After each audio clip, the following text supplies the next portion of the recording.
tidak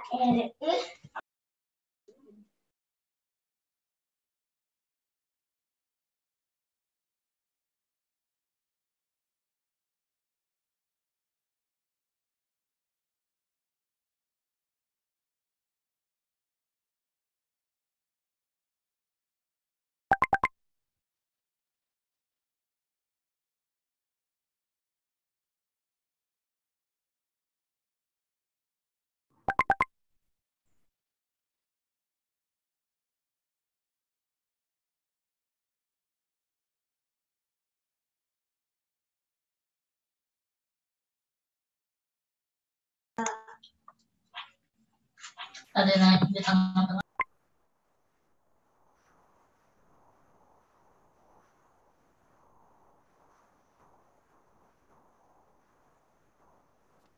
Ya, baik. Selamat pagi dan salam sejahtera bagi kita semua. Puji syukur kita panjatkan kehadirat Tuhan Yang Maha Esa, karena berkat dan rahmat-Nya kita masih dapat berkumpul di webinar series eksplorasi tahun 2020 di chapter Entomologi Group dengan keadaan sehat walafiat. Sebelumnya, izinkan saya memperkenalkan diri. Saya Richard Andreas Halindeho, mahasiswa Departemen Silvicultur Fakultas Kehutanan dan Lingkungan IPB University. Pada kesempatan pagi hari ini, izinkan saya untuk memandu jalannya kegiatan webinar.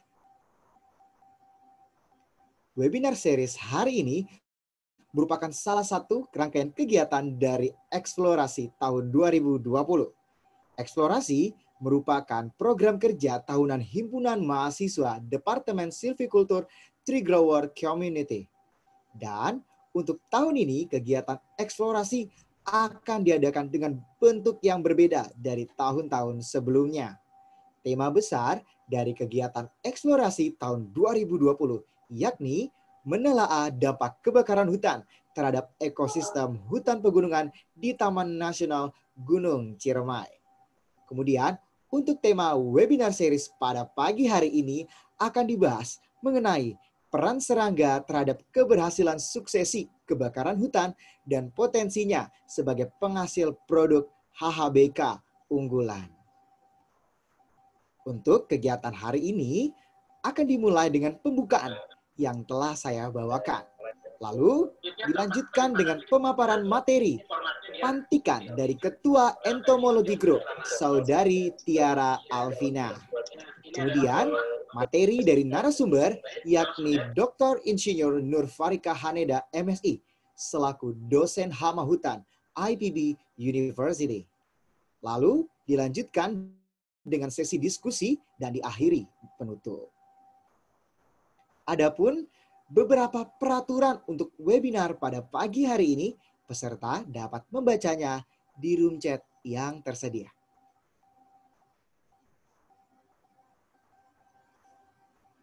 Pada kegiatan ini juga akan ada kuis di akhir acara bagi teman-teman semuanya. Dan untuk link absensi webinar akan disebar di akhir acara juga. Oleh karena itu diharapkan kepada seluruh peserta untuk tetap stay hingga akhir webinar. Sebelumnya, saya ucapkan selamat datang kepada Bapak dan Ibu dosen sekalian, serta narasumber dan moderator kita yang luar biasa.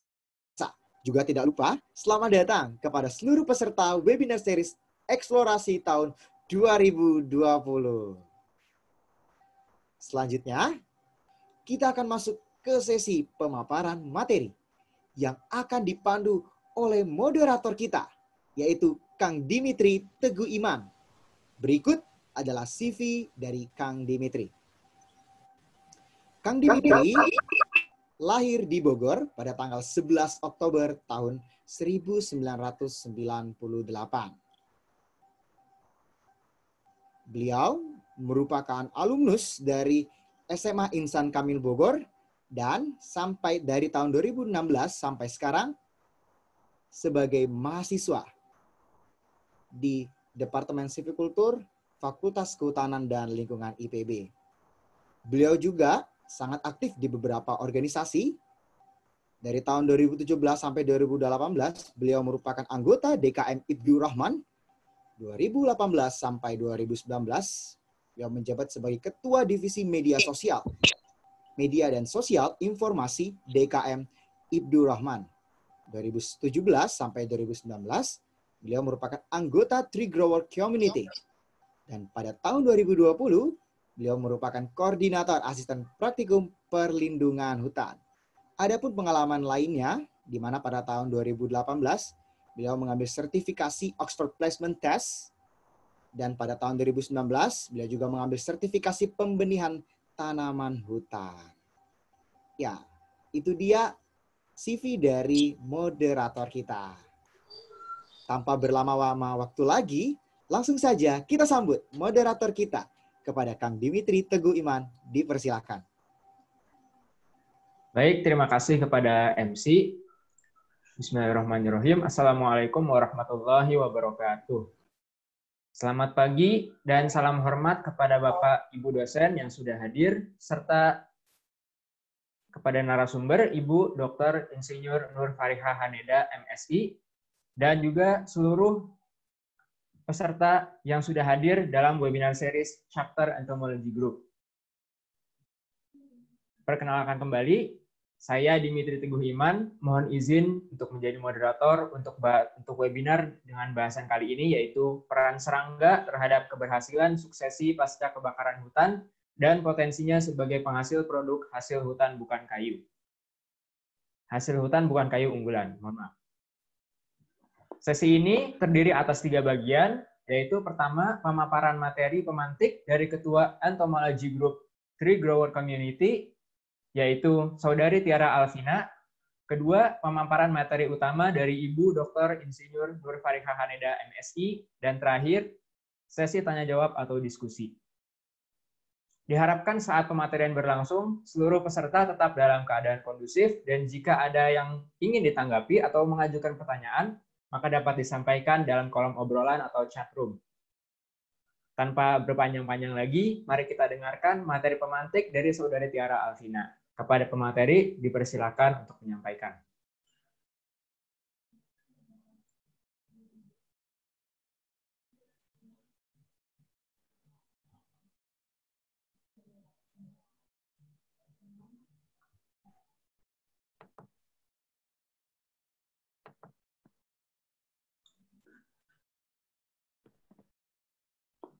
Pada Saudari Tiara, apakah sudah siap? Ya.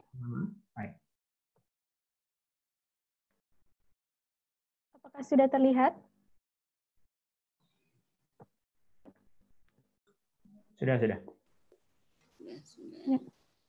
Assalamualaikum warahmatullahi wabarakatuh.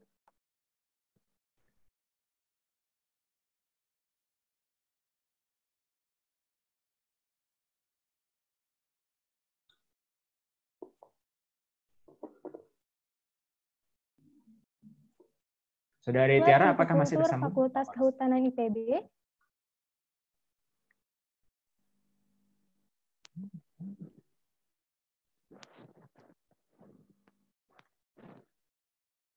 Apakah terdengar?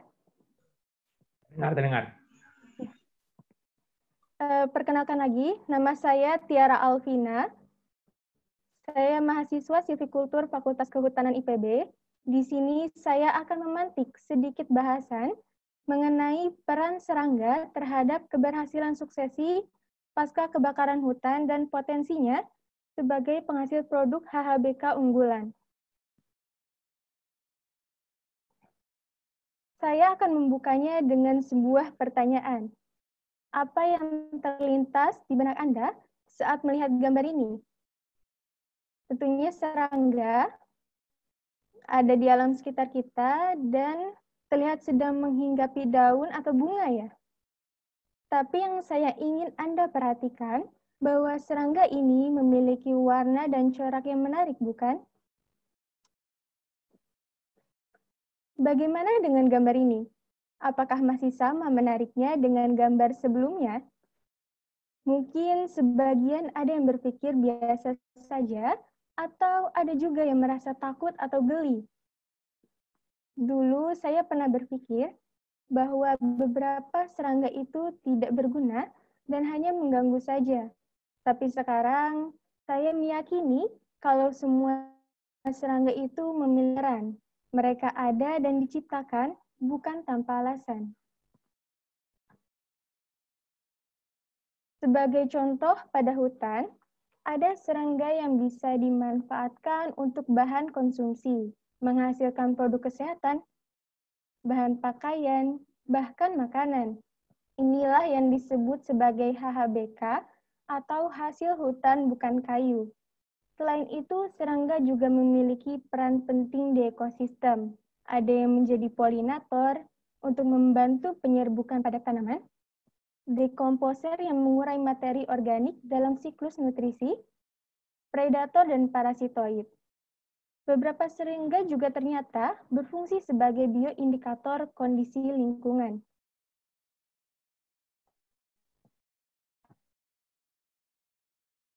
Namun seiring dengan eksistensinya, serangga di alam juga mengalami resiko terhadap kepunahan. Hal ini terjadi karena sebaran populasi serangga yang sempit, jumlah populasi yang kian menurun, serta perubahan kondisi habitat yang disebabkan oleh gangguan hutan. Berikut adalah salah satu bentuk gangguan hutan, yaitu kebakaran yang terjadi di kawasan Taman Nasional Gunung Ciremai. Data menunjukkan luasan terbakar dari rentang waktu 2006 hingga 2019 dengan luas daerah terbakar tertinggi pada 2012 yaitu 1.174,65 hektar dan pada 2018 mencapai 1.255,13 hektar. Kebakaran terjadi karena adanya 3 komponen penting yang disebut sebagai segitiga api, yaitu oksigen, sumber api, dan bahan bakar. Pada hutan, bahan bakar yang dimaksud adalah pohon juga tanaman. Apabila salah satu dari ketiga komponen tidak ada, maka kebakaran tidak akan terjadi. Kebakaran hutan disebabkan oleh faktor alam dan faktor manusia. Faktor alam seperti kemarau, petir, aktivitas vulkanik, dan lain-lain. Sedangkan pembukaan lahan dan perambahan hutan dengan metode pembakaran disebabkan oleh manusia. Kebakaran berdampak besar terhadap serangga. Berdasarkan penelitian oleh Mas'ud et al. Tahun 2020, kebakaran menyebabkan kerusakan habitat, pembentukan substrat baru yang berpengaruh terhadap vegetasi, dan seleksi antara spesies rentan dan spesies bertahan. Seleksi ini disebabkan adanya perbedaan daya tahan, adaptasi, dan tanggap terhadap kebakaran. Pada tahun 2018, KSDAI mempublikasikan sebuah artikel yang menyatakan bahwa kupu-kupu raja Troides helena yang ada di TNGC termasuk ke dalam golongan endangered species dan terancam dari kepunahan. Dari penelitian dampak kebakaran terhadap spesies kupu-kupu yang ada di TNGC, diketahui terdapat 3 spesies dengan tingkat risiko rendah, yaitu Mia almana, Micalesis janardana, dan Eurema brigita. Spesies tersebut dapat bertahan terhadap kebakaran dan beradaptasi pada lingkungan setelah kebakaran. Namun, terdapat 1 spesies yang menghilang setelah kebakaran, yaitu Faunis canens. Hutan pegunungan kaya akan keanekaragaman serangga. Sebagai contoh ada Bombus rufipes, kumbang Coprofagus, kumbang sungut panjang, dan tentunya masih ada banyak lagi. Jadi bisa dibayangkan berapa banyak spesies yang akan terdampak jika terjadi gangguan hutan. Terakhir, saya akan menutup dengan pertanyaan. Apakah alam yang telah terganggu dapat kembali seperti semula? Dan adakah solusi untuk mencegah kebakaran akibat perambahan hutan? Sekian petikan dari saya. Lebih dalamnya nanti akan dipaparkan oleh Ibu Nur Fariha Hanida. Kurang lebihnya saya mohon maaf. Wassalamualaikum warahmatullahi wabarakatuh. Waalaikumsalam warahmatullahi wabarakatuh. Terima kasih banyak kepada Saudari Tiara atas penyampaian materinya.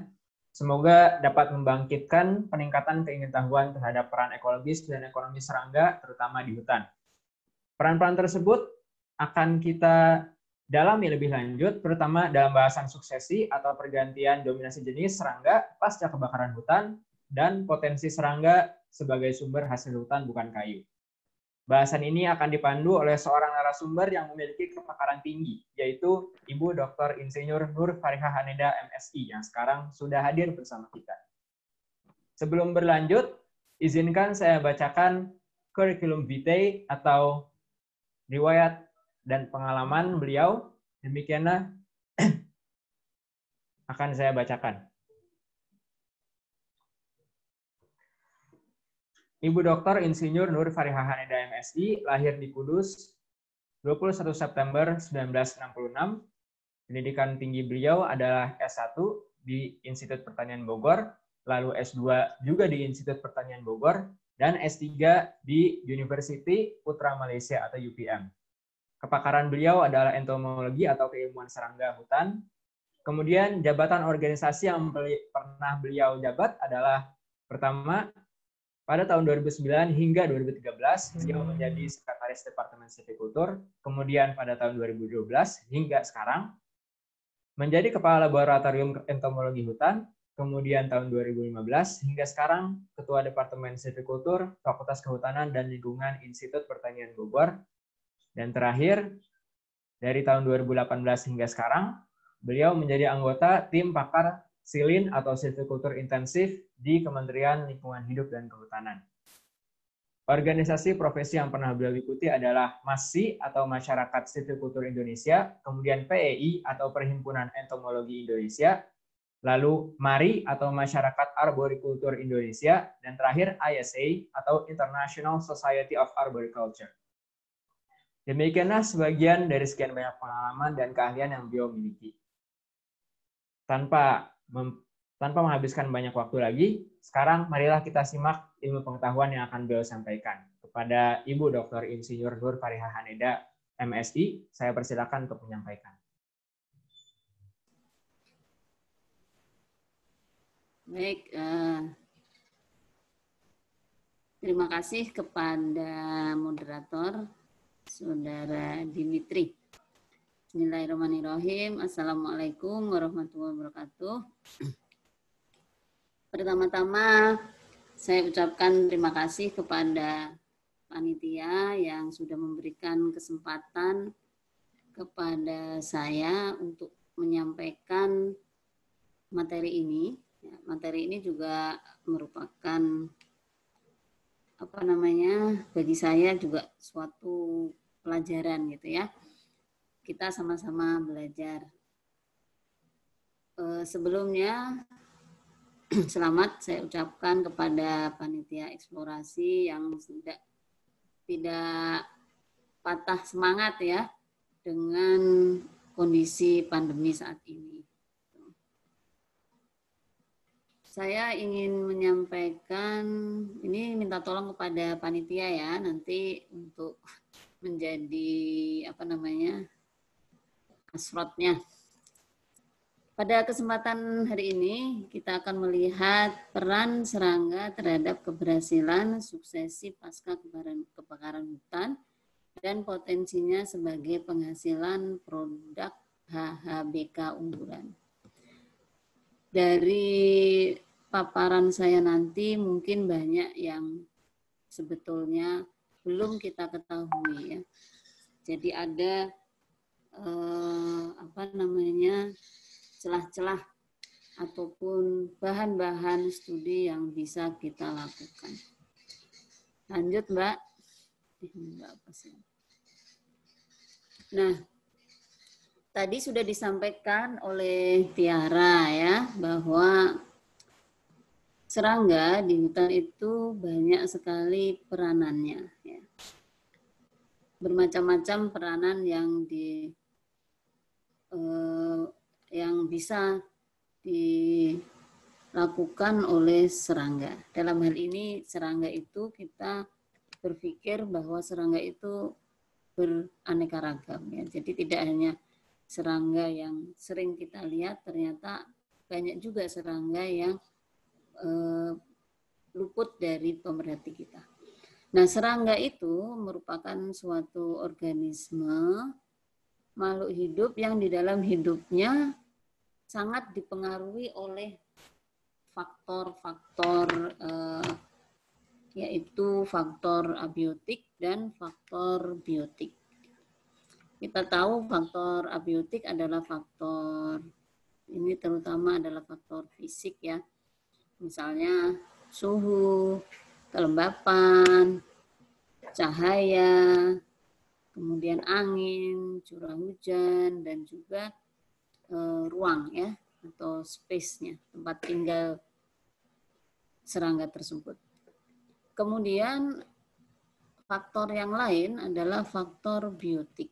Faktor biotik itu seperti makanan, kemudian ada predator, musuh alaminya ya, parasitoid, patogen, kemudian simbion-simbion yang ada pada serangga itu sendiri, dan juga mikroorganisme. Nah, serangga-serangga tersebut itu naik turun populasinya tergantung dari faktor-faktor ini. Makanya sering kita lihat ada serangga yang menimbulkan permasalahan bagi manusia. Misalnya sebagai hama atau sebagai pembawa penyakit gitu ya, itu semua tergantung dari faktor ini. Nah, saya mengikuti beberapa kali webinar eksplorasi sebelumnya ya, itu sudah banyak dijelaskan mengenai dampak kebakaran ya, dampak kebakaran terhadap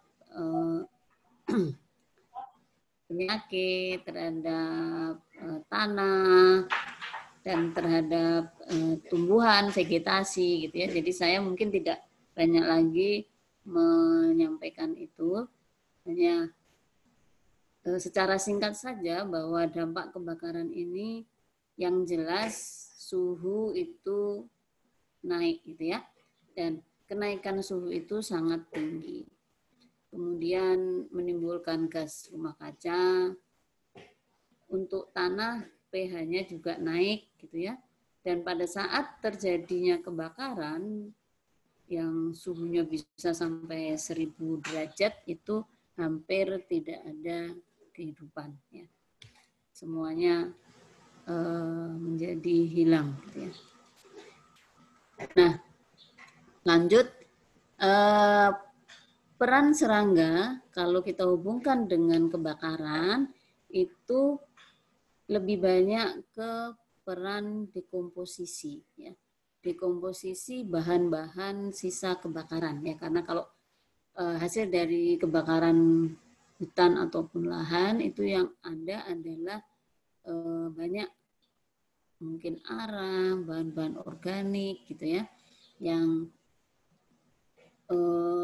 akhirnya perlu didekomposisi. Nah, di sini peran serangga sangat besar ya. Jadi tadi sudah disebutkan peran-peran serangga, salah satunya adalah sebagai dekomposisi. Nah, di sini pasca kebakaran itu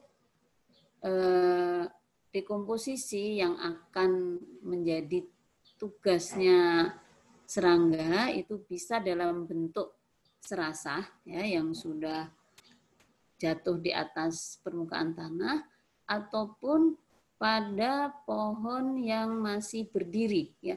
Kadang-kadang masih ada pohon-pohon berdiri bekas kebakar yang dia belum sampai roboh gitu ya, belum sampai menjadi serasah, belum sampai jatuh ke permukaan tanah.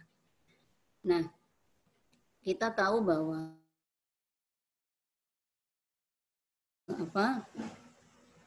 istilahnya dekomposisi itu adalah proses perubahan ya menjadi bentuk yang lebih sederhana gitu ya. Seperti halnya kalau kita membuat kompos gitu ya. Nah, ini terjadi secara fisik, kimia maupun biologi. Nah, dalam proses dekomposisi tadi gitu ya, itu banyak agen yang berperan ya, banyak agen-agen yang berperan, ada agen yang ukurannya itu besar, ada juga yang ukurannya kecil ya. Kalau serangga, kemudian mite atau tungau itu ya, itu termasuk besar gitu ya. Kemudian yang kecil-kecil misalnya lumut, jamur ataupun bakteri. Jadi yang ada yang makroskopis, ada yang mikroskopis. Ya. Nah, seberapa jauh, seberapa besar dampaknya kebakaran terhadap fauna tanah ini ya, terhadap fauna tanah. Nanti kita akan lihat pengaruhnya terhadap fauna tanah dan juga terhadap pohon atau vegetasi yang masih berdiri. Nah, ini dampak kebakaran itu sangat tergantung dari intensitasnya, intensitas kebakarannya. Kemudian kedalamannya, artinya kedalaman masuk ke dalam tanah itu seberapa. Kita tahu bahwa kebakaran itu kan ada kebakaran permukaan, kebakaran tajuk, dan kebakaran dalam ya. Ground fire, ada surface fire, ada yang kanopi. Nah, itu juga mempengaruhi keberadaan atau dampaknya terhadap serangga tanah.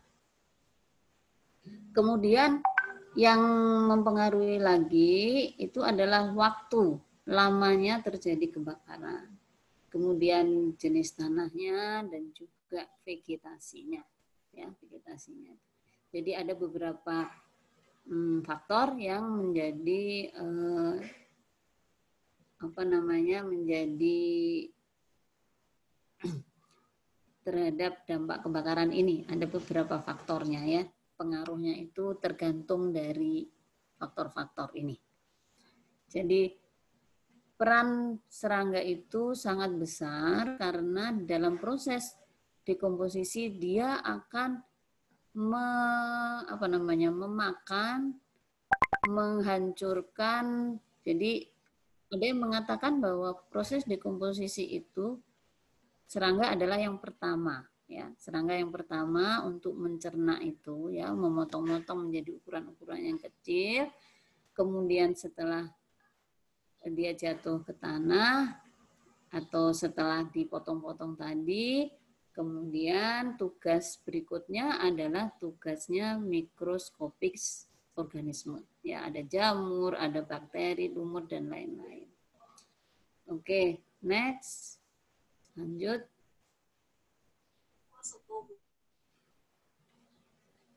Nah, ini kita lihat sama-sama studi kasus yang pertama itu di HPGW ya, di Hutan Pendidikan Gunung Walat. Ada studi tahun 2007. Ini melihat keanekaragaman arthropoda tanah di bekas kebakaran umur 1 tahun ya. Jadi membandingkan antara plot yang tidak terbakar dan plot yang terbakar. Nanti dari studi-studi yang akan saya sampaikan bisa dilihat bahwa pengaruhnya itu seperti apa gitu ya. Nah, ini ordo yang ditemukan gitu ya. Sebetulnya ada banyak ordo, tapi saya hanya mengambil yang terlihat bedanya antara yang sebelum terbakar dengan yang sesudah terbakar. Nah, di sini terlihat bahwa ada ordo tertentu, famili tertentu yang setelah terbakar itu jumlahnya ya, kelimpahan itu adalah jumlah individunya, ternyata menjadi lebih tinggi dibandingkan dengan sebelum terbakar. Ya. Ada juga yang sebelum terbakar tidak ditemukan, setelah terbakar menjadi lebih banyak, gitu ya. Nah, ini kenapa demikian, gitu ya? Kenapa demikian? Ini Formicidae adalah semut, ya. Kemudian Mesostigmata itu tungau.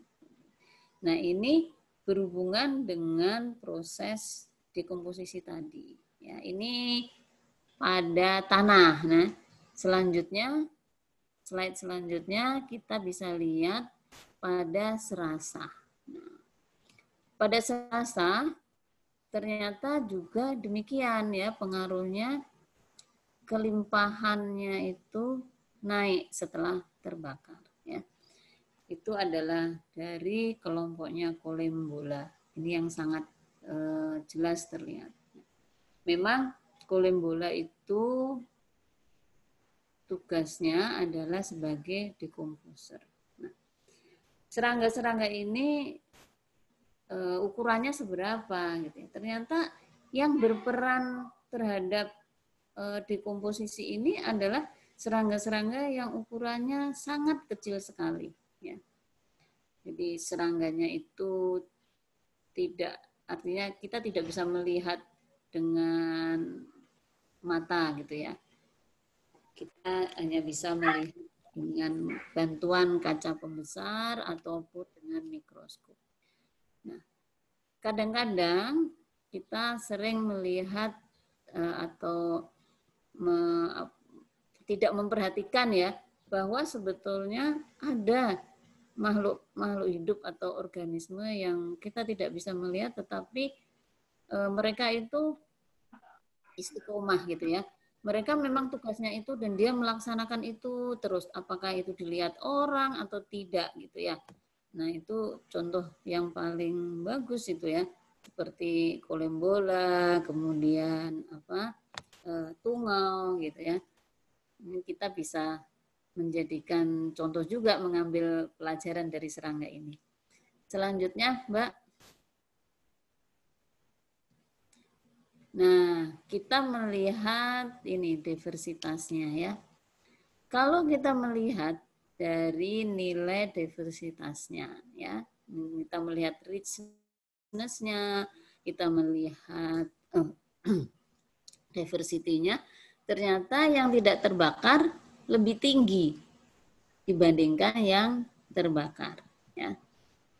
Tetapi kalau kita melihat dari segi individunya, ya, bisa kita lihat di tanah individunya lebih tinggi di yang terbakar. Demikian juga yang lapisan serasa.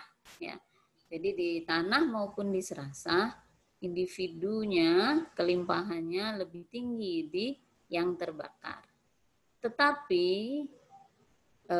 richness dan diversity-nya itu lebih tinggi di yang tidak terbakar.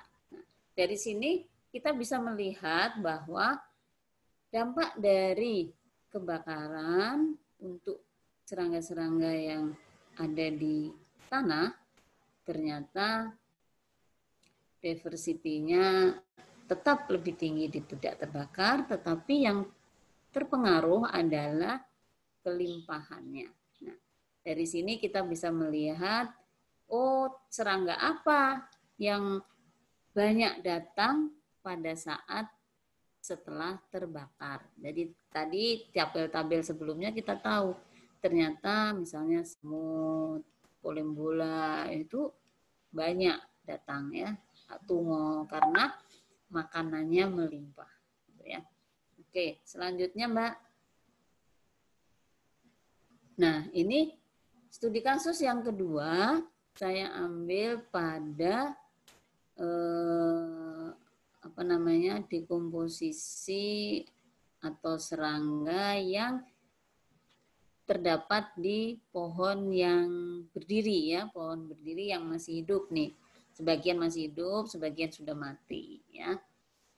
Ini studi yang terbaru ini ya, di hutan Polandia ya, di Belarusia. Kalau Gunung Walat kan kita tahu di sana yang sering terbakar adalah vegetasinya apa? Pinus ya. Pinus. Nah, kalau ini di hutan campuran. Ternyata bahwa serangga-serangga, kalau yang ini kita khusus melihat dari kumbang. Studi ini membandingkan antara ekosistem atau hutan yang terbakar setelah 10 tahun ya, setelah 10 tahun diambil sampelnya. Nah, yang ditemukan adalah richness dan kelimpahan ya, abundance-nya lebih tinggi di hutan bekas kebakaran. Ini khusus kumbang ya, studinya tentang kumbang. Meskipun ada serangga-serangga lain yang juga terpengaruh ya, serangga-serangga arboreal yang terpengaruh. Memang ternyata ada ya yang namanya Pyrophilus species. Pyrophilus species itu adalah spesies-spesies yang memang suka dengan suhu yang tinggi atau bekas-bekas kebakaran ya. Tidak hanya serangga saja ya, mungkin minggu yang lalu ada jamur ya. Tetapi ada juga yang lainnya gitu ya. Jadi ada suatu spesies yang memang menyukai kondisi yang panas ini ya. Semakin panas dia semakin naik populasinya. Nah, kalau untuk serangga memang yang paling banyak itu adalah kumbang ya, dari kelompoknya kumbang. Dan kelompok kumbang ini yang merupakan Phyllopagus. Phyllopagus adalah serangga-serangga yang pemakan batang atau pemakan kayu. Lanjut kita lihat bagaimana cara mengambil sampelnya gitu ya.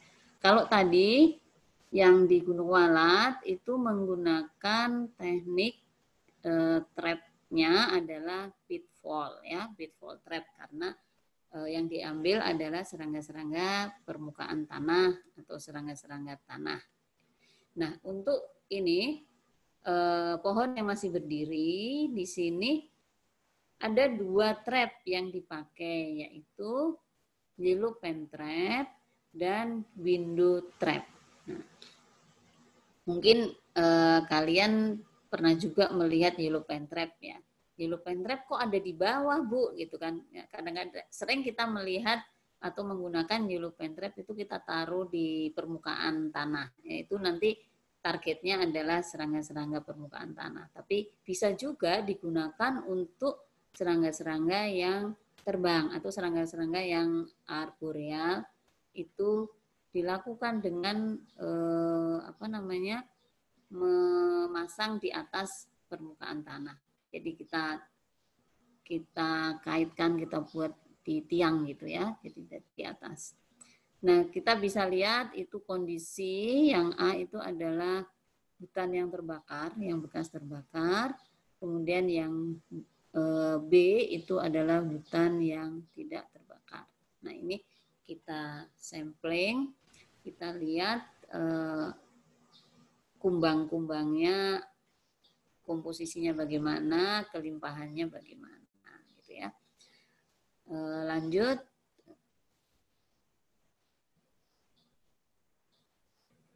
Nah, setelah dibuat grafiknya, gambarnya, gitu ya, dibandingkan antara yang terbakar dengan yang kontrol. Yang kontrol adalah yang tidak terbakar. Dari hasil serangga yang sudah ditangkap tadi, dibuat grafik berdasarkan yang pertama, itu yang sebelah kiri, itu total semua spesies. Kemudian yang bagian tengah itu yang rare species, dan yang sebelah kanan adalah yang Pyrophilus species.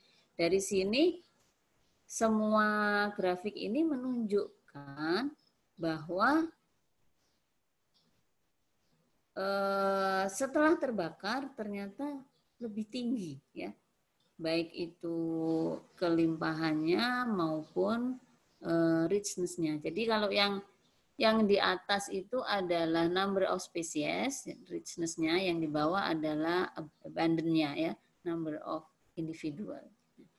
Dari ke kondisi yang ada ini setelah terbakar itu lebih tinggi dibanding yang tidak terbakar. Ini 10 tahun ya, 10 tahun setelah kebakaran. Kan. Jadi masih ada proses suksesinya, ini masih panjang. Bagaimana kondisinya supaya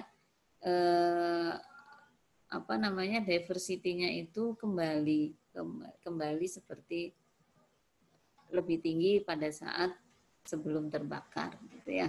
Nah, jadi nanti proses suksesi itu ternyata berbeda-beda ya, sangat tergantung banyak faktor. Lanjut, Mbak.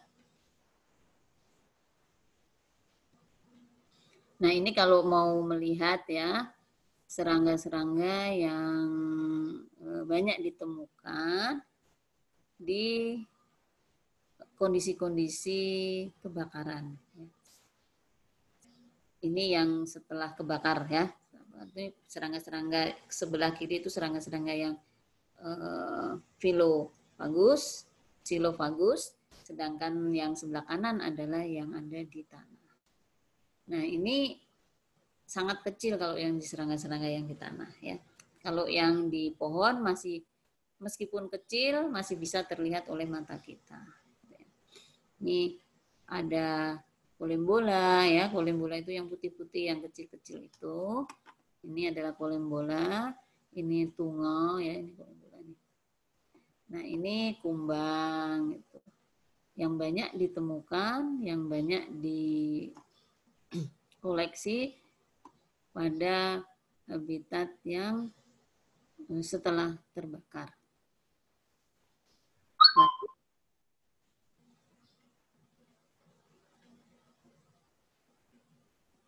Lanjutnya, Mbak.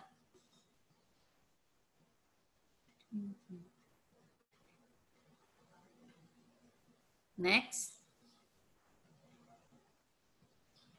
Nah, dari beberapa buku ekologi ya, ada yang menarik ini, grafik yang menarik. Bisa melihat hubungan antara diversity dengan disturbance. Fire itu juga termasuk disturbance ya. Jadi banyak disturbance yang berpengaruh terhadap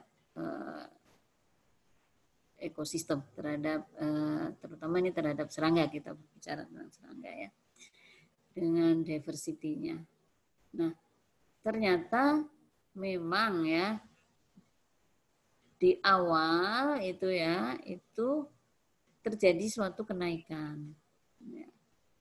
Kalau ada suatu gangguan, kemudian diikuti dengan suatu kenaikan diversity. Tetapi pada kondisi tertentu ya, itu disturbance yang seperti apa? Yang akhirnya bisa menurunkan diversity-nya. Jadi grafiknya seperti ini, tidak lurus linier, tetapi dia akan berhenti pada suatu kondisi gangguannya itu yang seperti apa, sehingga akan menurunkan kembali diversity-nya. Ini sangat bagus gitu ya, gambar grafik ini. Ternyata adanya suatu gangguan kecil ya sampai menengah itu akan meningkatkan diversity. Tapi kalau gangguannya sudah sangat berat ya itu akan menurunkan. Jadi mungkin bisa juga ini kita pahami bahwa adanya suatu gangguan itu akan merubah keseimbangan alam. Nah, di situ terjadi suatu penyusun dari ekosistem juga akan melakukan suatu adaptasi. Mana yang bisa tahan dan mana yang tidak bisa tahan. Di situ juga nanti akan ada spesies-spesies oportunis datang. Kemudian ada yang dia akan banyak pada suatu saat, nanti akan turun kembali. Nah, digantikan dengan yang lain. Nah, ini juga sangat menarik juga untuk suatu kajian ekologi, ya, suksesi. Lanjut. Nah, itu mengenai hubungan ya antara serangga dengan kebakaran. Saya lanjutkan dengan yang HHBK. Serangga sebagai penghasil hasil hutan bukan kayu yang selama ini sudah kita ketahui ya. Yang pertama itu ada lebah madu ya. Kemudian ada kutulak, ada ulat sutra. Kemudian yang sekarang juga banyak diproduksi itu BSF ya, BSF. Lanjut, produk lebah madu apa yang bisa kita manfaatkan ya. Nah, ini ternyata lebah madu itu hampir semuanya adalah produk-produk yang sangat berguna. Pertama jelas ya madunya. Ya. Mungkin semua juga sudah pernah minum madu gitu ya. Kemudian ada bee pollen. Pollen dari yang dikumpulkan lebah itu juga diambil oleh manusia. Kemudian ada royal jelly. Madu, pollen, royal jelly itu produk-produk dari lebah madu yang sudah sangat lama kita kenal ya. Kemudian yang akhir-akhir ini banyak itu adalah propolis ya. Kemudian beeswax ya. Beeswax itu adalah lilin ya, lilin lebah. Yang sekarang mungkin terkenal itu adalah propolis ya, propolis. Nah, semua produk-produk semua yang dihasilkan oleh lebah atau semua yang ada di dalam sarangnya lebah itu ternyata bisa dimanfaatkan. Sampai ke larvanya lebah pun bisa dipanen atau bisa diambil oleh manusia gitu ya. Sebagai makanan ya, sebagai makanan. Jadi manusia itu memang pemakan segalanya. Lanjut.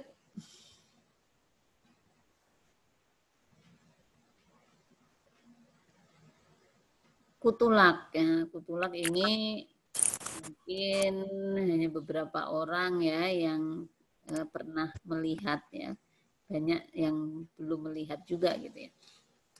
Tetapi produk-produknya sering kita lihat. Ya. Kutulak itu adalah kutu, warnanya merah, sangat kecil gitu ya, dan dia mengisap inangnya yang biasanya kita jadikan inang adalah pohon kesambi. Dia mengisap inangnya, kemudian menghasilkan lak gitu ya. Lak itu apa sih? Lak itu adalah suatu seperti kalau kita lihat itu seperti resin gitu ya. Nah, warnanya merah. Ini bisa digunakan sebagai pernis kayu ya, bahan untuk mengkilatkan kayu-kayu itu. Kemudian dihasilkan dalam bentuk keripik. Bentuknya itu seperti keripik tapi bukan dimakan ya. Tapi untuk bahan pelitur gitu ya. Kemudian namanya adalah sirlak ya. Sirlak itu ada yang warnanya kuning, orange, warnanya merah. Kemudian bisa juga dihasilkan serat rami dan juga sekresi kutulak ya. Sekresi kutulak ini yang dimanfaatkan. Kutunya sangat kecil. Mungkin beberapa mahasiswa ada yang sudah pernah meneliti ini. Selanjutnya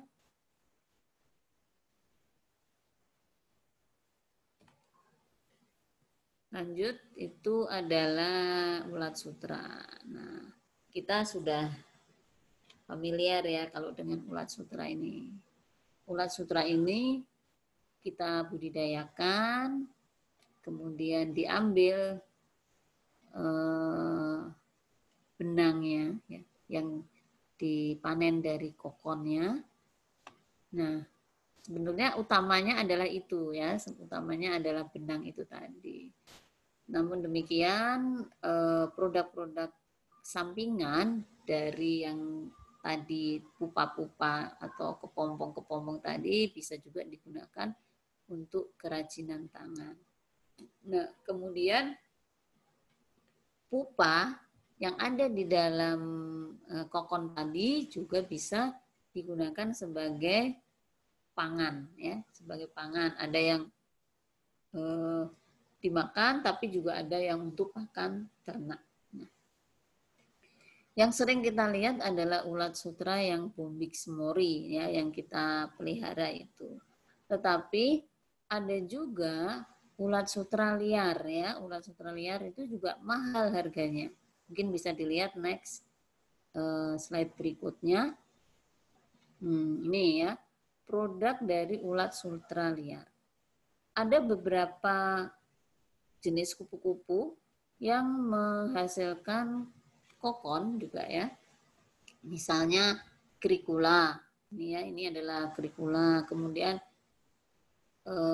kupu-kupu gajah ya, Attacus atlas yang besar itu ya, itu kan kokonnya juga besar juga. Nah, itu bisa dipintal ternyata benangnya ya, yang diambil dari ulat-ulat sutra liar tadi. Dan ini harganya lebih mahal dibandingkan dengan ulat sutra yang Bombyx mori ya. Dan ada beberapa pengusaha juga sudah membudidayakan ulat sutra liar ini. Ulat sutra liar ini sama dengan yang Bombyx mori, itu digunakan benangnya untuk menghasilkan kain sutra.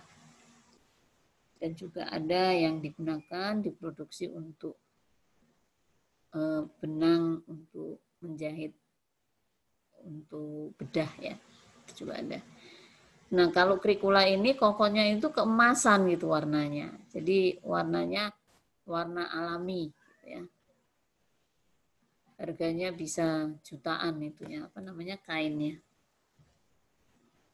Lanjut.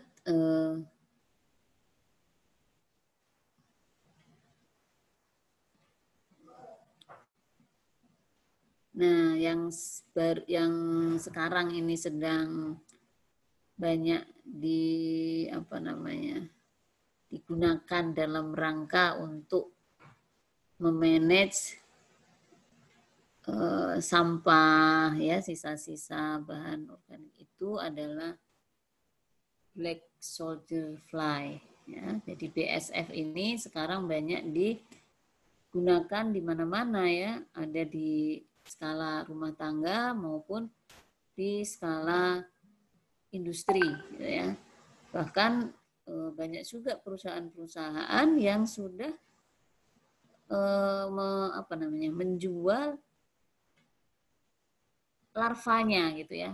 Larvanya adalah, mungkin kalian tahu ya kalau larva lalat itu seperti apa gitu ya. Mungkin ada juga yang geli melihatnya ya, belatung-belatung itu. Ini sudah banyak dijual untuk menyelesaikan permasalahan-permasalahan di peternakan, di sampah-sampah yang tidak bisa diselesaikan dengan cepat gitu ya. Nah, ini menggunakan bantuan dari BSF ini. Banyak sekali di YouTube itu ya, kita bisa belajar bagaimana si BSF ini bekerja gitu ya. Mungkin kalau waktunya masih ada, panitia bisa menayangkan videonya. Silahkan, ini adalah yang terakhir ya, slide saya yang terakhir. Terima kasih atas perhatiannya, semoga banyak manfaatnya dan membuka wawasan kita.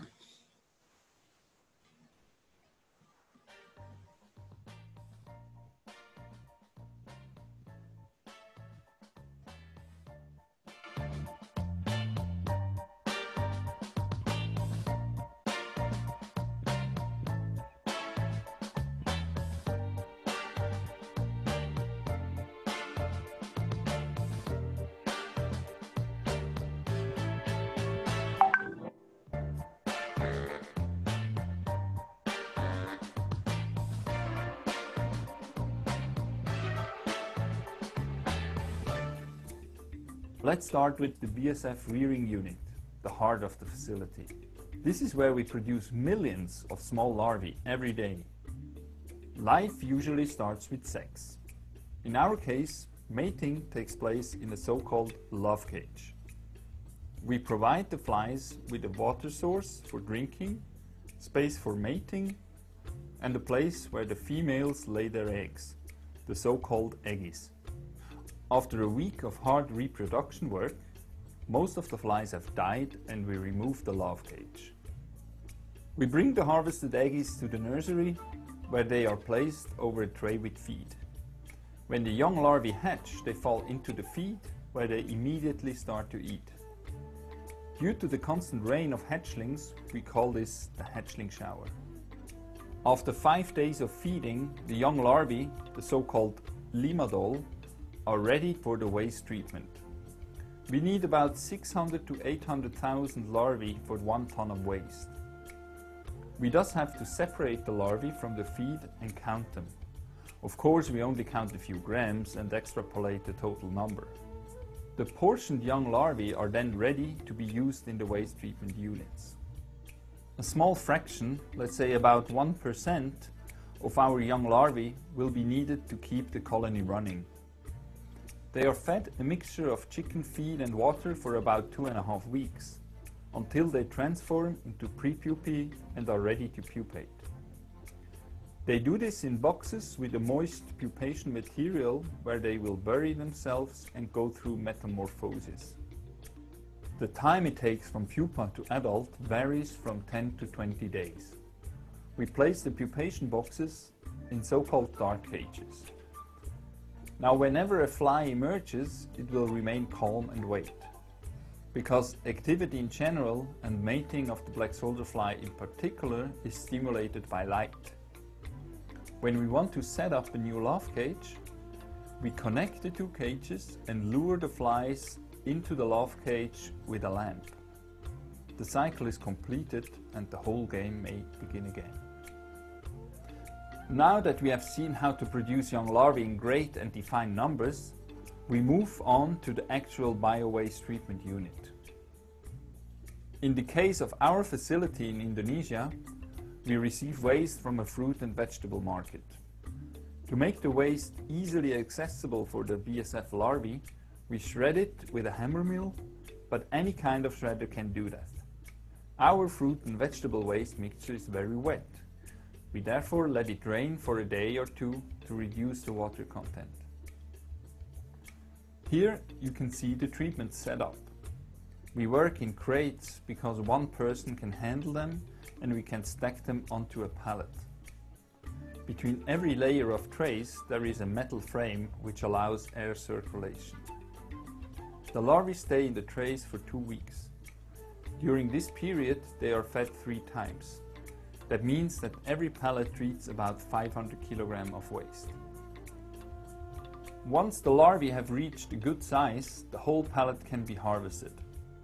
Because we have very wet substrate, we put the residue and the larvae on a screen where the liquid flows and the larvae crawl through. The larvae can then be strained from the liquid. The larvae are rinsed with water before being further processed. But what to do with the larvae now? This really depends on the local situation. If your customer is nearby, you might be able to directly feed the larvae to fish or chicken. If you want a product that is easier to store and transport, you have to think of methods to kill and dry the larvae. We are currently testing a pelletizing machine to produce easily marketable fish or chicken feed.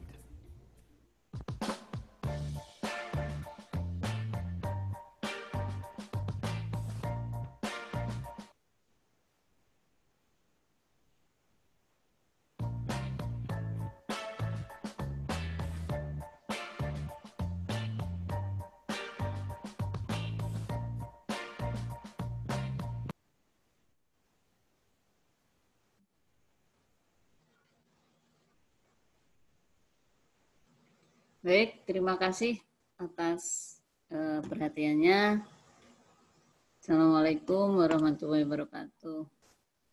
Waalaikumsalam warahmatullahi wabarakatuh. Terima kasih banyak kepada Ibu Dr. Insinyur Nur Farihah Hanida MSI atas materinya. Mungkin materi tadi untuk kita yang sudah banyak mempelajari kehutanan mungkin sudah ada yang mengetahui sebagian begitu ya. Peran-peran serangga dalam hutan, kemudian dampak kebakaran terhadap hutan, gitu. Namun juga ada banyak materi yang berfungsi sebagai pengingat untuk kita, begitu ya. Dan juga banyak materi baru juga. Seperti hasil hutan bukan kayu yang jarang didengar, seperti Black Soldier Fly dan lain-lainnya. Dan juga kurva suksesi yang telah ditunjukkan, mungkin belum semuanya pernah melihat, begitu ya. Saya yakin masih banyak peserta yang ingin tahu terkait bahasan webinar kita hari ini, maka sekarang saya buka sesi tanya jawab atau diskusi. Kepada para peserta dipersilakan untuk menyampaikan pertanyaan-pertanyaannya dalam kolom obrolan mulai dari sekarang. Namun untuk sementara saya batasi terlebih dahulu jumlah pertanyaan masuk menjadi 4 pertanyaan saja. Dan berkebetulan sekarang sudah ada 4 pertanyaan. Jadi mungkin akan saya bacakan pertanyaan yang ada terlebih dahulu, baru kemudian ada pertanyaan yang lain lagi di sesi selanjutnya, jika masih ada waktu. Baik, untuk pertanyaan-pertanyaan yang akan saya bacakan, saya utamakan pertanyaan yang disampaikan kepada Ibu Nur terlebih dahulu. Baik, pertama dari Saudari Meta Dwiyanti. Ibu izin bertanya kepada Ibu Nur, berapa lama estimasi waktu agar spesies serangga dalam suatu ekosistem dapat kembali pulih seperti sebelum ekosistem itu terbakar? Apakah memang menunggu sampai ekosistem tersebut sukses tahap suksesinya atau bagaimana? Gitu. Mungkin kepada Ibu Nur bisa dijawab terlebih dahulu. Langsung ya. Baik. Ya, Ibu. Ya. Pertanyaan dari Mbak Meta ya. Berapa lama akan serangga itu akan pulih gitu ya. Nah, ini juga sangat sulit untuk menjawabnya ya. Karena serangga itu sangat tergantung kepada vegetasi ya. Dari tadi yang sudah saya sampaikan, sebetulnya serangga apa yang mau maksudnya target kita itu serangga apa gitu ya. Nah, kalau serangganya itu adalah serangga seperti kondisi di awal sebelum kebakaran, memang akan sangat lama ya. Jadi kita juga tidak tahu berapa waktu yang diperlukan untuk kembali seperti semula. Karena serangga itu tergantung dengan suksesi dari vegetasinya. Di awal mungkin vegetasi yang akan numbuh adalah spesies-spesies pionir ya. Sehingga serangga yang akan hadir di situ, yang akan datang di situ sesuai dengan vegetasinya gitu ya. Nah, nanti setelah suksesi dari vegetasi ini mendekati di awal, akan diikuti oleh serangga juga, gitu ya. Sehingga ini sangat besar ya peluang-peluangnya untuk meneliti, karena vegetasi di awal ini apakah bentuknya adalah hutan alam atau akan hutan tanaman atau seperti kebun ya. Jadi itu harus kita ketahui lebih dulu, sehingga perlu adanya baseline ya, data awal. Ya. Ini sangat beragam nanti hasilnya, gitu ya. Misalnya tadi ada beberapa serangga, misalnya kupu-kupu. Kupu-kupu ada yang dilindungi, ya. Jenis X misalnya, itu dilindungi. Pada saat awal, misalnya sebelum kebakaran, kupu-kupu itu ada, gitu ya. Tetapi kemudian kebakaran dia hilang karena sangat rentan dengan kebakaran tersebut. Nah, setelah itu terjadi suksesi ya, dalam vegetasinya terjadi suksesi. Setelah sekian tahun disampling lagi, ternyata kupu-kupu tersebut ditemukan gitu ya. Berarti kan ini sudah ekosistemnya sudah mendekati keperluan dari kupu-kupu tersebut pada waktu di awal sebelum kebakaran. Jadi di sini sangat sulit untuk menjawab berapa lama gitu ya, karena kita tidak bisa mengeneral dari serangga semuanya secara keseluruhan ya. Kita satu persatu gitu. Oleh karena itu hal ini menjadikan munculnya apa yang disebut dengan bioindikator gitu ya. Beberapa studi sudah kita lihat bahwa serangga kupu-kupu dijadikan bioindikator terhadap pemulihan ekosistem. Atau serangga atau kupu-kupu eurema misalnya. Ini adalah suatu indikator bahwa ekosistemnya itu sudah tidak bagus lagi misalnya gitu. Jadi ini menjadi suatu penelitian atau suatu studi yang tidak akan selesai. Jadi mungkin itu yang bisa saya jawab. Jadi tidak bisa kita mengatakan sekian lama gitu ya. Baik, Semoga terima bisa kasih. Jawab ya pertanyaannya. Baik, Ibu. Baik, terima kasih kepada Ibu Nur atas jawabannya. Kita lanjut ke pertanyaan selanjutnya. Mohon maaf Bapak atau Ibu, mohon maaf saya tidak bisa melihat keterangannya. Bapak atau Ibu Marpingah, SP, kepada Ibu Tiara dan kepada Ibu Nur dan saudari Tiara Alvina, untuk serangan lebah dan trigono setelah pasca kebakaran paling bertahan, mungkin mohon maaf kepada Ibu atau Bapak Marpingah diperjelas pertanyaannya, detailnya seperti apa begitu. Untuk saat ini kita lanjut terlebih dahulu ke pertanyaan selanjutnya selama Ibu atau Bapak Marpingah belum menjawab. Selanjutnya dari Saudara Rama Maulana dari IPB, izin bertanya kepada Ibu Nur, tadi disebutkan ada spesies yang tahan terhadap kondisi pasca kebakaran yang berasal dari ordo Coleoptera. Apakah ketahanan tersebut berasal dari kondisi morfologi ordo tersebut? Baik, kepada Ibu Nur dipersilakan untuk menjawab. Ya, terima kasih kepada Saudara Rama ya. Dari hasil penelitian tadi, ternyata yang banyak atau yang datang pertama kali untuk ekosistem setelah kebakaran itu adalah Coleoptera. Apakah ini karena morfologinya? Bisa jadi karena morfologinya. Bisa juga karena metabolisme dari ordo Coleoptera tersebut. Artinya kan serangga yang datang pada kondisi bekas kebakar itu adalah serangga-serangga yang bisa memanfaatkan atau bisa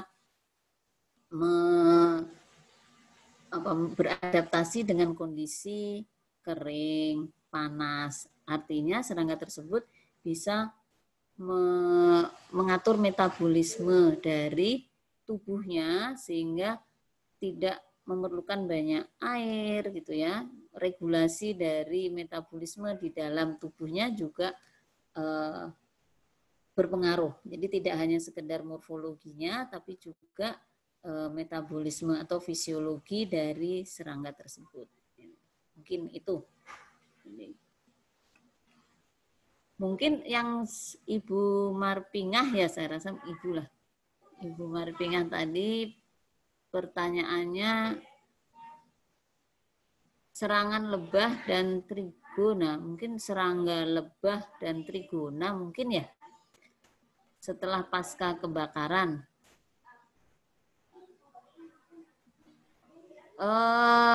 Kalau kebakaran dengan lebah itu sangat bertolak belakang ya. Jadi lebah ataupun trigona itu sensitif terhadap adanya asap ya, terhadap kebakaran. Kalau ada kebakaran, lebah dan trigona akan lari. Jadi kalau dia tidak sempat untuk melarikan diri atau swarming, artinya dia tidak terkepung oleh lebah, oleh api, dia akan mati gitu ya. Jadi banyak asap ini juga digunakan oleh penduduk masyarakat lokal untuk panen lebah atau untuk mengusir lebah. Jadi kalau ada kebakaran, ya, lebah dan trigona akan hilang atau akan berpindah. Mungkin itu untuk Bu Marpingah. Baik, terima kasih kepada Ibu Nur atas jawabannya. Mungkin kepada para penanya, jika jawabannya masih ada yang kurang begitu ya, dapat disampaikan apa mungkin yang kurang di kolom obrolan.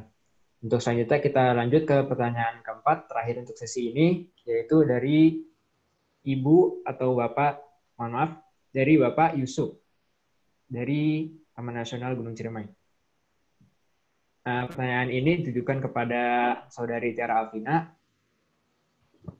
Saya bacakan langsung. Kami tertarik dengan serangga kumbang dari paparan pada areal Excarhood lebih banyak jenis serangganya, oleh karena serangga berperan terhadap suksesi sehingga kebakaran itu terjadi merupakan berkah dan perlu adanya kebakaran. Kepada Bapak Yusuf mungkin dapat diperjelas pertanyaannya, apakah yang ditanyakan begitu, detailnya seperti apa, begitu dapat disampaikan di kolom obrolan. Gitu ya. Untuk sementara kita lanjut ke sesi pertanyaan selanjutnya, kita buka lagi untuk 4 penanya. Sudah ada 1 pertanyaan, langsung saja saya bacakan pertanyaannya. Dari Saudara Aditya Rizky. Pertanyaan ini ditujukan kepada Ibu Nur. Izin bertanya, apa yang terjadi dengan serangga yang tinggal pada pohon yang tahan terhadap api atau kebakaran? Apakah serangga di dalamnya dapat bertahan? Ya. Kepada Ibu Nur mungkin dapat langsung dijawab. Terima kasih. Baik,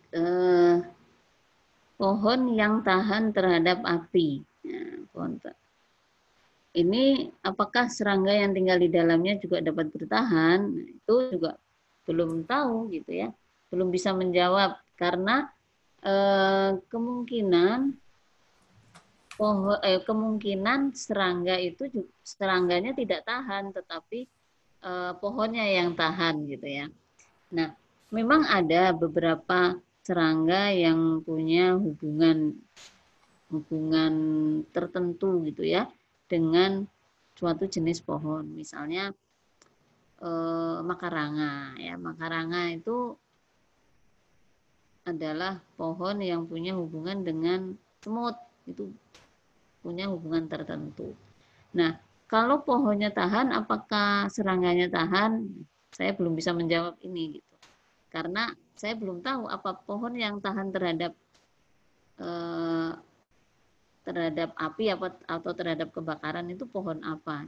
Mungkin siapa nanti-nantinya Aditya, mungkin Adit bisa menjawab pohon apa yang tahan terhadap kebakaran. Saya rasa pada saat terjadi kebakaran semua itu akan mati gitu ya, semua akan mati.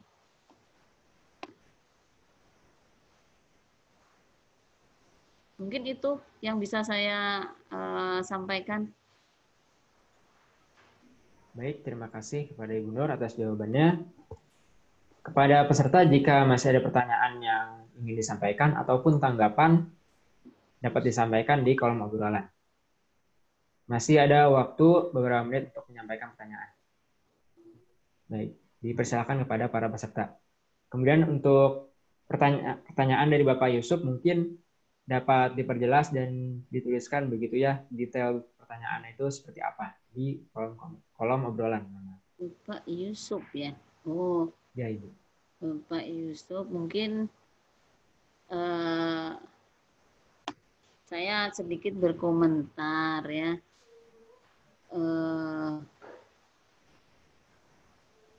Nah, pertanyaannya, serangga yang berperan terhadap suksesi ya.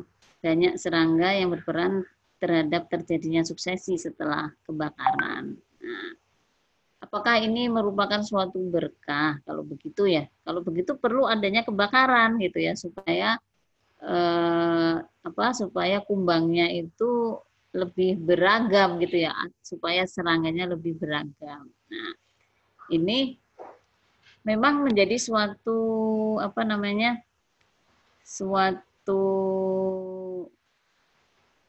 bukan dilema, tetapi di dalam pengelolaan kebakaran atau di dalam pengelolaan biodiversity ini perlu dipikirkan ya, bahwa ternyata kebakaran itu kalau dilihat gitu ya dari beberapa studi kok malah meningkatkan diversitas dari serangga gitu.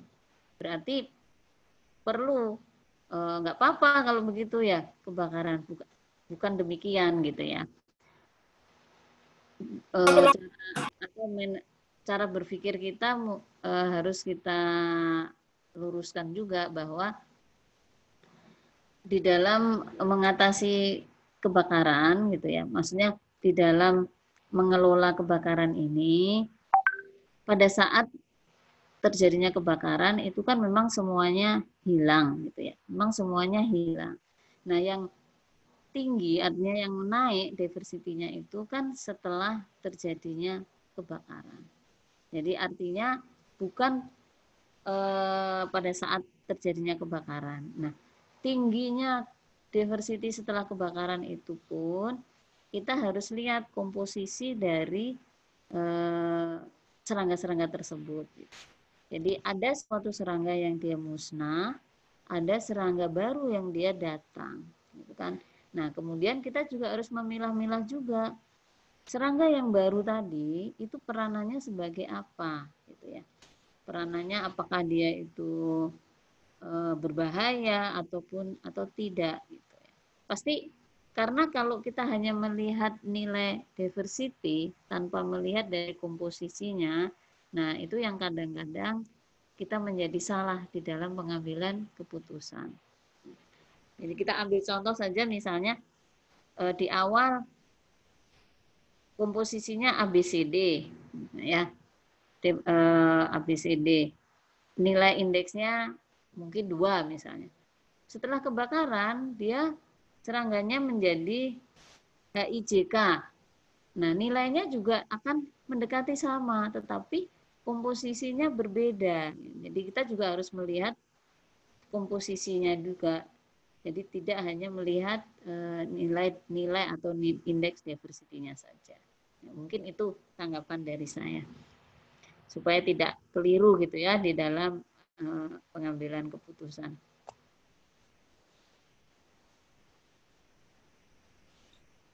Baik, terima kasih kepada Ibu Nur atas jawabannya. Sudah ada beberapa pertanyaan baru, akan saya bacakan langsung.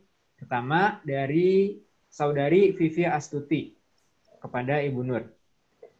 Izin bertanya, kira-kira vegetasi apa saja yang ada pada saat suksesi pasca kebakaran yang dapat mengundang serangga? Begitu. Kepada Ibu Nur mungkin dapat langsung jawab. Gimana? Mungkin dapat saya ulang. Apa saja? Vegetasi apa saja yang ada pada saat suksesi pasca kebakaran yang dapat mengundang serangga? Yang dapat apa, Dimitri? Mengundang serangga, Ibu. Oh, mengundang serangga. Oh. Ya. vegetasi apa saja. Nah, kalau menurut pengamatan saya biasanya ya, yang di awal itu pasti alang-alang ya. Kemudian kelompoknya Makaranga ya, pionir-pionir itu. Dan biasanya serangga yang pertama kali datang dalam jumlah banyak itu biasanya semut. Itu yang paling cepat dia merespon adanya suatu perubahan. Nah, semut itu juga kita harus tahu juga, semut itu kan banyak perannya juga gitu ya, dan juga banyak jenisnya gitu. Semut apa yang paling banyak pada saat itu? Nah, setelah itu kemudian banyak juga tumbuhan-tumbuhan bawah ya, tumbuhan-tumbuhan bawah yang keluar, yang semak-semak itu ya. Nah, itu banyak serangga-serangga dari kelompoknya Hymenoptera seperti musuh alami itu, tetapi dia tidak tinggal di situ gitu. Dia hanya tempat tersebut hanya sebagai untuk mencari makan, karena kan banyak nektar-nektar dari bunga-bunga yang kecil itu tadi, dari semak-semak itu tadi. Mungkin itu. Baik, terima kasih Ibu atas jawabannya terhadap pertanyaannya. Sudah ada pertanyaan baru lagi. Kembali dari Saudara Adit, ada pertanyaan tambahan. Salah satu pohon yang dapat bertahan dari kebakaran atau kerusakan tidak parah yang saya ketahui adalah laban, Bu. Mohon koreksinya. Demikian. Pak Deudar mungkin bisa langsung jawab. Mungkin ya, laban. Tapi ya tergantung dari intensitas kebakarannya juga ya, Andit ya. Untuk laban.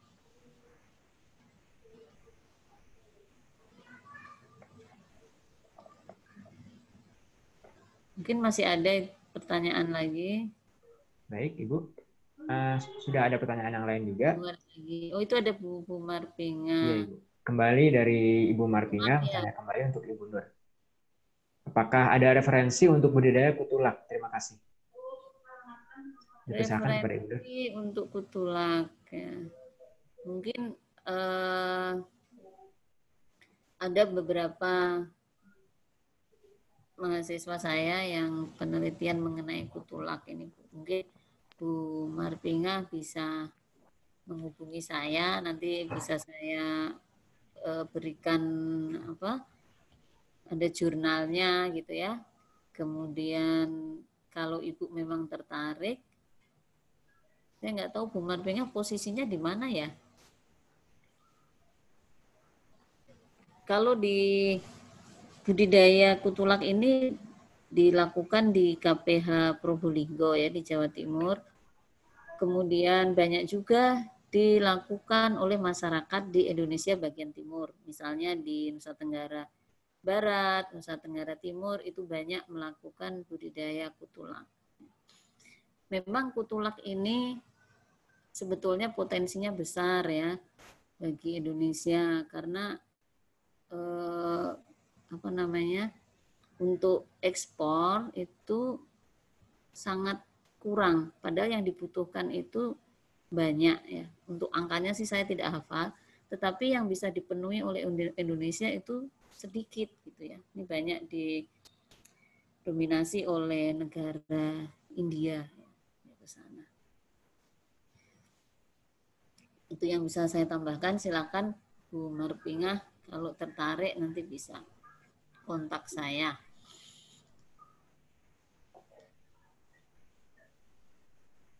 Apakah sudah pada Ibu Nur? Ya. Baik. Terima kasih kepada Ibu Nur atas jawaban-jawabannya. Masih ada waktu sekitar 5-6 menit untuk menyampaikan pertanyaan lainnya. Dipersilakan kepada peserta untuk menyampaikan jika masih ada di kolom obrolan.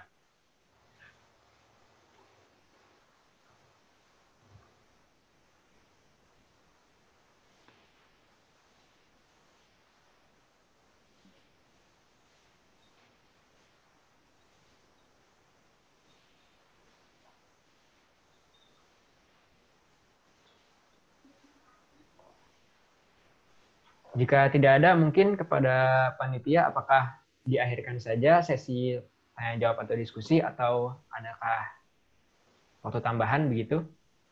Terima kasih.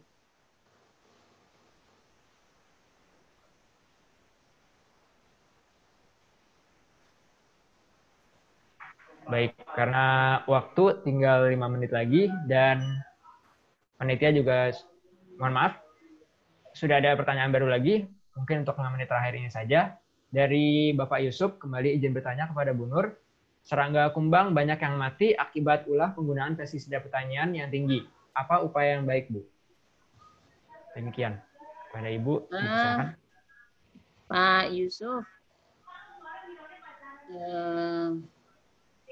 kalau penggunaan pestisida pertanian yang tinggi, ini memang pengaruhnya memang sangat ini ya, sangat terasa untuk serangga-serangga, misalnya kumbang dan lainnya. Mungkin kalau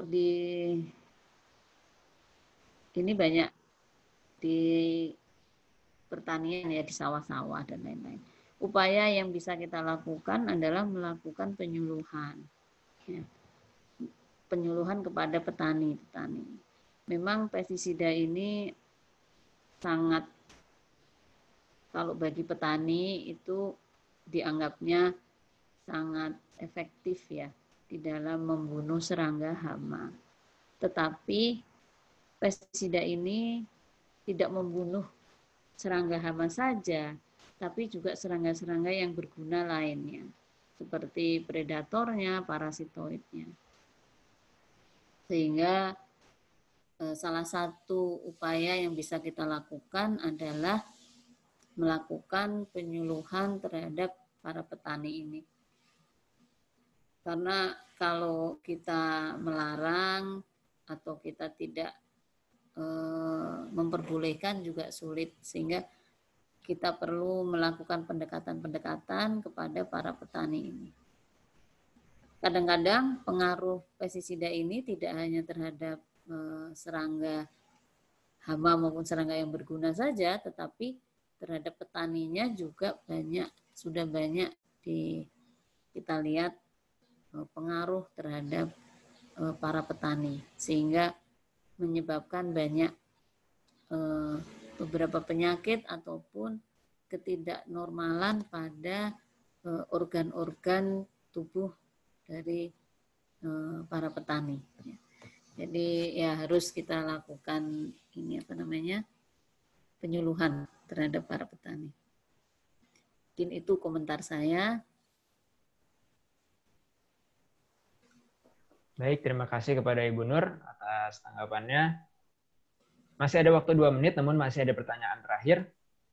Langsung saja saya bacakan. Izin bertanya dari Yuni Syara Bancin kepada Ibu Nur. Izin bertanya, yang kita ketahui kan serangga itu sebagai hama. Nah, apakah semua serangga di hutan itu semua hama? Apakah ada mungkin perbedaan yang lain? Terima kasih, Ibu Nur. Mungkin dapat jawab secara singkat saja, Ibu. Terima kasih. Terima kasih, ini Mbak Yuni Sarah. Mungkin Dimitri juga bisa jawab ini. Pertanyaannya ditujukan kepada Ibu, jadi mungkin Ibu terlebih dahulu yang jawab, yang lebih ahli begitu. Terima kasih. Ya, serangga itu tidak semuanya bisa kita katakan hama ya. Mungkin, nah ini jadi kuliah gitu ya, kuliah hama. Serangga itu bisa berstatus hama ataupun bukan hama, itu yang memberikan statusnya adalah kita manusia ya. Biasanya pada saat manusia itu dirugikan oleh adanya oleh adanya serangga, nah itu baru kita katakan serangga itu sebagai hama. Kalau secara di dalam suatu ekosistem, serangga itu kan memang katakanlah dia pemakan daun ya, dia pemakan daun ataupun pemakan batang, ranting, kayu gitu ya. Nah, pada saat aktivitas serangga tersebut itu menimbulkan kerugian bagi manusia, maka baru kita katakan bahwa serangga itu adalah hama. Kalau dia tidak merugikan, ya perilaku serangga itu memang demikian gitu ya. Jadi kalau biasanya nih, kalau di hutan, kebanyakan atau sebagian besar serangga itu statusnya bukan hama. Nah, begitu Mbak Yuni ya. Baik, terima kasih kepada Ibu Nur atas jawabannya untuk pertanyaan terakhir tadi. Jam sudah menunjukkan pukul 11.30 yang menandakan sesi diskusi dan tanya jawab sudah berakhir, begitu pula sesi pematerian. Untuk pertanyaan yang belum sempat terjawab, tidak perlu khawatir karena panitia akan merekap pertanyaan yang belum terjawab dan akan diusahakan untuk disampaikan jawaban yang selengkap mungkin. Adapun untuk pertanyaan-pertanyaan yang belum disampaikan saja di kolom obrolan karena juga akan ikut direkap. Baik, untuk mengakhiri sesi pematerian ini, izinkan saya sampaikan beberapa simpulan dari materi yang telah disampaikan. Pertama, proses suksesi serangga di hutan dipengaruhi oleh banyak faktor dan berlangsung dalam waktu lama dan tidak dapat dipastikan secara langsung prosesnya selama apa, namun memerlukan penelitian khusus, begitu ya. Adapun nilai diversitas serangga-serangga hutan pasca kebakaran secara umum akan turun, namun kelimpahan dapat naik tergantung kepada jenis-jenisnya. Gangguan-gangguan kepada hutan termasuk kebakaran akan membentuk kurva bulat. Kurva bukit. Dengan puncak bukit yang dibentuk oleh nilai gangguan moderat yang akan menaikkan koeksistensi antara jenis-jenis.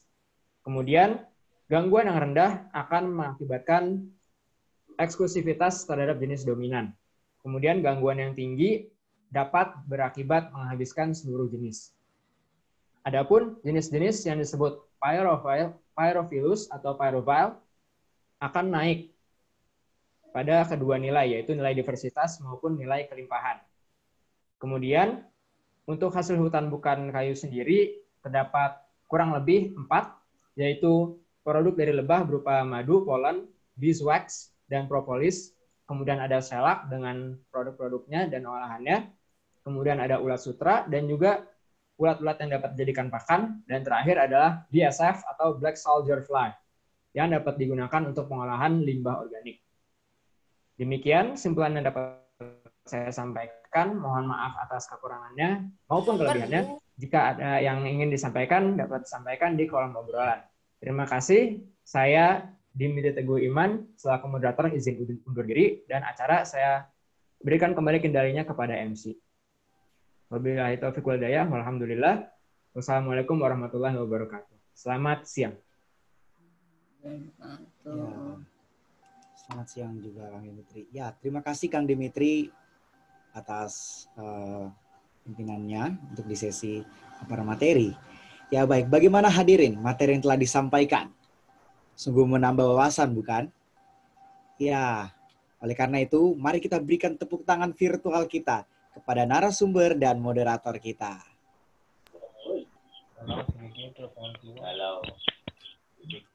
Ya, baik. Kami ucapkan terima kasih kepada narasumber, yaitu Teh Tiara dan Ibu Nur, serta Kang Dimitri sebagai moderator.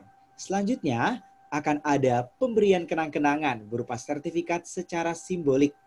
Berikut adalah sertifikatnya. Ya, sertifikat yang pertama kami berikan kepada Kang Dimitri Teguh Iman selaku moderator kita pada hari ini.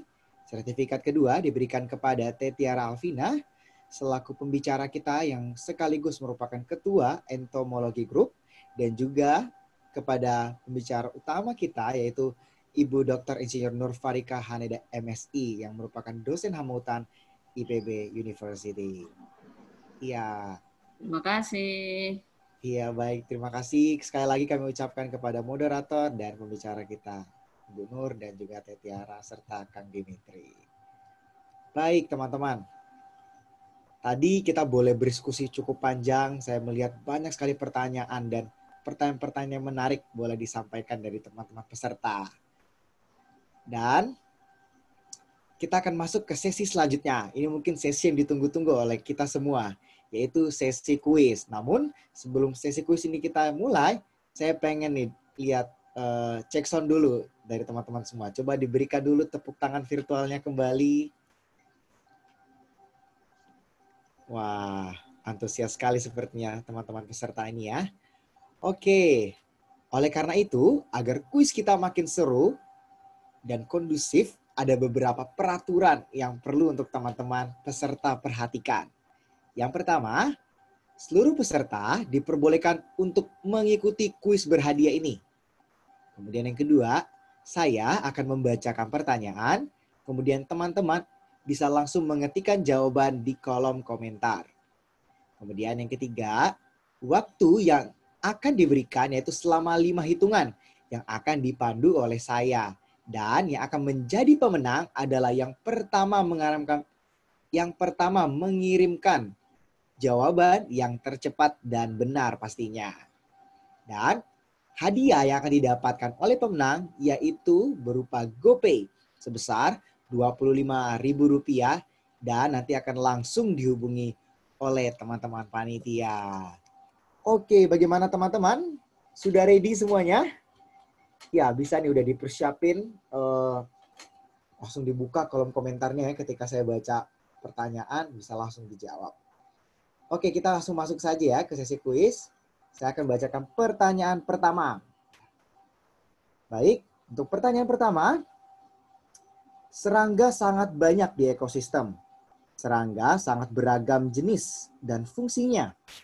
Sebutkan 2 peran serangga sebagai bagian penting dari ekosistem. 1, 2, 3, 4, 5. Oke, untuk pertanyaan pertama, waktunya sudah habis. Baik, kita lanjut ke pertanyaan yang kedua. Sebutkan jenis kupu-kupu di Taman Nasional Gunung Ciremai yang terancam kepunahan menurut KSDAE. Hitungan kelima ya. 1, 2, 3, 4, 5. Oke. Wah, sangat antusias seperti ya teman-teman peserta webinar hari ini ya untuk menjawab pertanyaan kuis. Baik, kita akan lanjut ke pertanyaan yang ketiga ya. Untuk pertanyaan yang ketiga adalah ada 4 jenis HHBK, hasil hutan bukan kayu, yang dijelaskan oleh Bu Nur. Sebutkan 2 produk lain HHBK selain lebah madu dan ulat sutra. 1, 2, 3, 4, 5. Oke. Baik teman-teman. Udah 3 pertanyaan ya. Oke. Ya, kita masuk ke pertanyaan yang terakhir. Silakan, karena pertanyaan terakhir, mari lebih siapkan lagi ya untuk bisa menjawab. Pertanyaan keempat, sebutkan inang dari kutulak yang disebutkan oleh Ibu Nur tadi. 1, 2, 3, 4, 5. Oke, wah sangat luar biasa nih antusias para peserta. Nah, untuk pemenang nanti akan dihubungi oleh teman-teman panitia. Semoga seluruh peserta beruntung. Dan untuk teman-teman yang mungkin belum beruntung, bisa dicoba di next event. Ya, baik teman-teman. Itu untuk sesi kuis kita. Kita akan lanjut ke sesi selanjutnya, yaitu akan ada pengenalan aplikasi yang dikelola oleh Tree Grower Community, yaitu T-Trees. T-Trees merupakan aplikasi persebaran pohon yang memberikan informasi mengenai deskripsi, habitat, dan persebaran pohon. Fitur aplikasi T-Trees meliputi 1. Nama lokal dan nama latin pohon, 2. Lokasi pohon, 3. Foto pohon, 4. Deskripsi pohon, 5. Habitat, 6. Sebaran pohon. Harapannya, aplikasi ini mampu menjadi aplikasi yang berguna dalam menunjang pembelajaran serta berguna dalam penyebaran informasi. Nah, buat teman-teman semua yang kesulitan menentukan dan menemukan suatu jenis pohon, dapat menggunakan aplikasi Titris ini. Dan juga, ini akan sangat membantu buat teman-teman semua yang lagi belajar dendrologi. Maka dari itu, yuk segera di-download aplikasinya. Teman-teman dapat mendownload aplikasi ini di Play Store. Oleh karena itu, jangan lupa mendownload teman-teman semua. Ya, baik. Tidak terasa kita sudah berada di penghujung acara. Sekali lagi kami mengucapkan terima kasih sebesar-besarnya kepada narasumber, moderator, dan peserta yang mengikuti acara ini dari awal hingga akhir.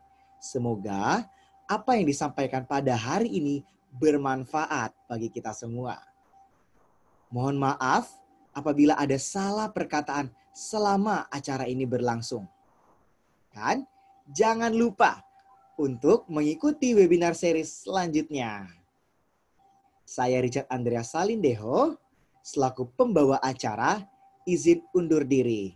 Selamat siang dan selamat beraktivitas kembali.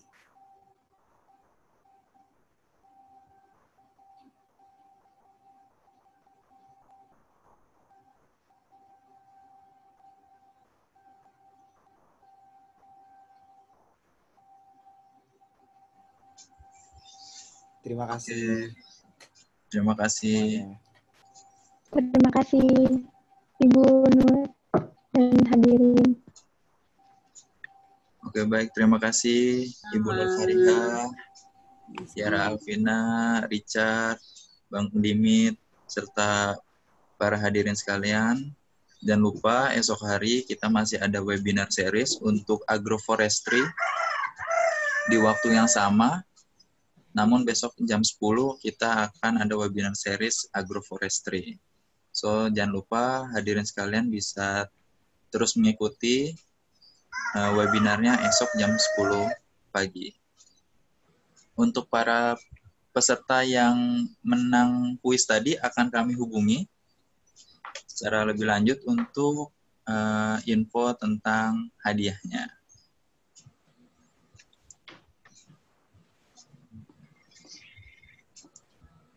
Dan kepada para hadirin sekalian, dapat meninggalkan room.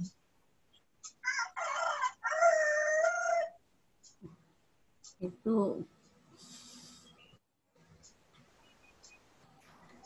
jagonya siapa ya? Burungnya Erdin, Bu.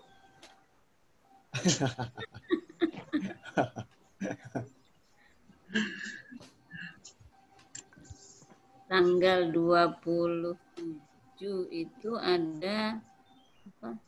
TIA ya? Iya, Bu. Iya, betul, Bu.